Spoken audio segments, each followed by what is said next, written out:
नीलगिरी प्रसिद्ध शनि मंदिर में कार्तिक मास शनिव्रत पालन करिथिबा श्रद्धालु मानक मेला उद्यापित हो जाइछि।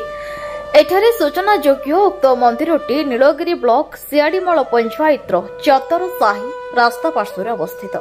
जो मंदिर 1993 मसीह एक छोट पीठ को नहीं आरंभ होइथिला। परवर्ती समय रे उक्त मंदिर को नहीं एक ट्रस्ट बोर्ड गठन करागला, जार सभापति भाव समाजसेवी विजय कुमार आचार्य दायित्व निर्वाह करुवा बेले नरेंद्र परमाणिक उपसभापति प्रताप चंद्र सेठी संपादक रामकृष्ण पंडा सह संपादक सदस्य रवींद्र परमाणिक सुरेंद्र परमाणिक रवींद्र सेठी उपेन्द्र परमाणिक प्रमुख कार्य निर्वाह करुछन्ति। तेबे 1998 मसीह उक्त मंदिर निर्माण कार्य आरंभ होई 2010 मसीह शेष होइथला। सेही दिन ठारू 2025 मसीहा पर्यंत दीर्घ वर्ष धरी प्रत्येक शनिवार दिन बालेश्वर मयूरभंज भद्रक तथा बाहर बहुत श्रद्धालु एठाकु शनिंकर पूजार्चना करने आसी। विशेषकर कार्तिक मासर व्रतधारी 12 शनिवार व्रत करिथिबा श्रद्धालु माने आज शेष पूजा करथिले, जेउथिरे भजन कीर्तन रे मंदिर परिसर उछुली उठिथिला।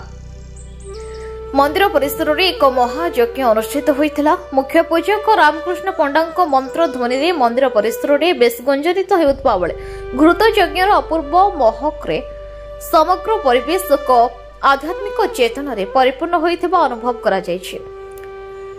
अन्य पक्षरे 30 रु ऊर्ध्व व्रतधारी समाप्ति पूजा करथिबा बेले 10,000 रु ऊर्ध्व लोकंक पई प्रसाद सेवनर व्यवस्था करा जायथिला।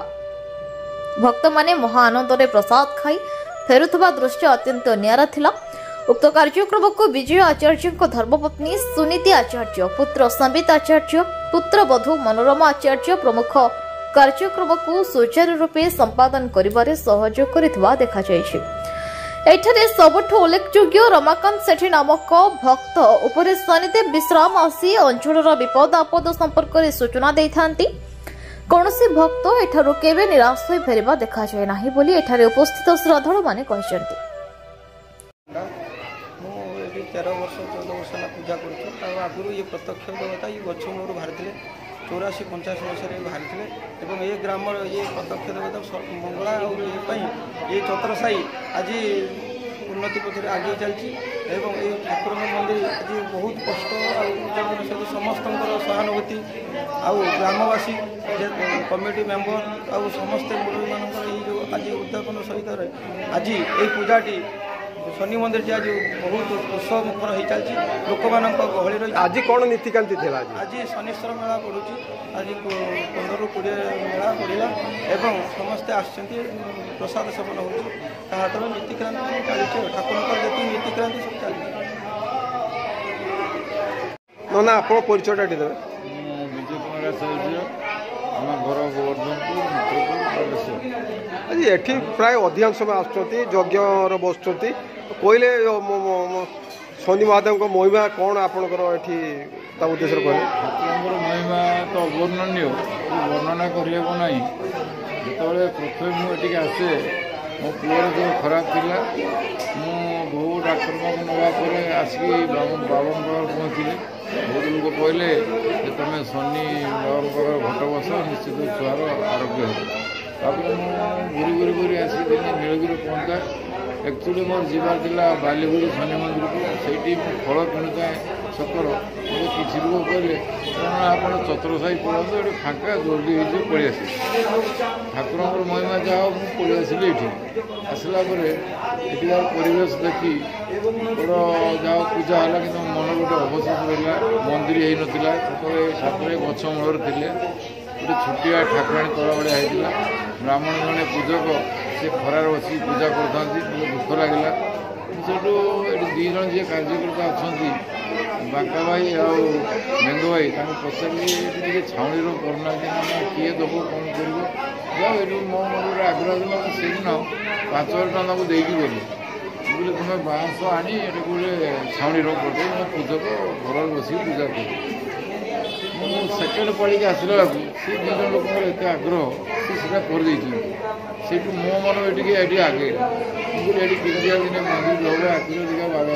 कौन आम प्रति महिमा अच्छी देखिए ये जाओ ठाकुर आशीर्वाद मोर रहा मुझे बाबा मोर दक्षिण जितने जहाँ साहय करवा कथा लोक मैंने संस्कृत आसिक ये मंदिरटा धीरे धीरे आम करूँ तापर सरकार साहय भी किसी आनी जहाँ आगे पूर्णा कली विशेष भाव बाबा ये महिमा एक्चुअली अवर्णनीय बर्तमान ना बालेश्वर जिलार बहुत आड़े जाइए बहुत दूर दूर लोक ये पूजा करने से बाबांकर आशीर्वाद पाँच फलप्रद होती आग्रह सहकार सेठिकार वर्षर दुईट मेला हुए ठाकुर को मई मास 19 तारीख में प्रतिष्ठा करी से 19 तारीख गोटे वर्ष मेला ये करे बहुत लोग आसती प्रसाद सेवा करती बाबांकर गोटे दिन अच्छी पूजा से मई मास पड़े प्राय ये 10,000 ऊर्ध्व लोक आसती भजन कीर्तन हुए गाँ भजन हुए सब बहुत प्रकार आयोजन कराए प्रशासन लोक भी खाई जाती से दिनठार ये गोटे एपरी स्थान है जो मोर भी कल्पना नाला बहुत बढ़ी आगू आगे बढ़िया आम आप्राण चेष्टा करूँ बाबा पाखे गोटे हनुमान मंदिर तैयारी आम प्रस्ताव रखीचु एवं विधायक आम सांसद महोदय जहाँ आम ठंडा पानी भी व्यवस्था कर तेणु लोक मान भी आग्रह अच्छी बहुत आप प्रथम डोनर थे एवं आज आला ये परिवेश को आप केते खुशी अच्छे बहुत खुशी अच्छी एत खुशी अच्छी मैंने मुझे कल्पना कर आखिर लुह आसे बाबा को चिंता कले मो आखिर लुह आसे बहुत किसी खुशी अच्छी एत खुशी कहीपर। बालेश्वर जिल्लारू देवाशीष दासको रिपोर्ट न्यूज उपांत खबर।